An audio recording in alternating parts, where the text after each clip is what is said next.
In 2008, a small horror film premiered at an Oregon festival. It was called The Silent Murmur, a low-budget thriller about a man who stalked victims on empty highways. Critics said it felt disturbingly real, but no one knew that somewhere out there, a man was watching himself on screen. Because this wasn't fiction, it was his story. The real killings began 3 years earlier. Remote towns along Interstate 84, missing people, abandoned cars, silent radio still playing. Each scene left behind the same clue, a scrap of paper marked with four red numbers. Police dismissed them as coincidences, until the pattern grew too clear to ignore. Detective Laura Sykes connected the dots. Reviewing an old truck stop security tape, she saw a hooded man staring into the camera. 47 seconds of motionless silence. Then he vanished. The timestamp matched the numbers found at one of the scenes. The killer wasn't hiding. He was sending a message.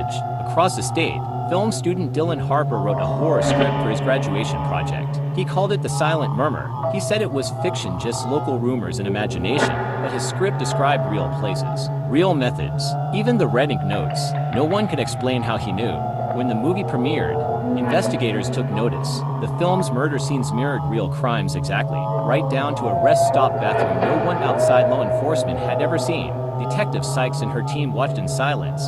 Somehow, this film had information that had never been made public. They subpoenaed Dylan's notes and found GPS coordinates that matched 3 unsolved murders. A week later, Dylan received an email. The subject line read, "You made me famous." Attached 10 image, a real victim, posed exactly like a shot from his film. The killer had seen the movie, and he was still out there. Every frame Dylan created had given him a new idea. Police traced the email signal to a roadside motel outside Boise. Room 9. Inside, they found long-haul driver Elias Crane. On his laptop, The Silent Murmur paused mid-scene. Around him, newspaper clippings, victim photos, trophies. He didn't resist. He simply smiled and said, "I wanted to see how it ended." In 2011, Elias Crane was sentenced to life in prison. Dylan vanished from the public eye. He never spoke about the film again. Months later, a video surfaced on the dark web.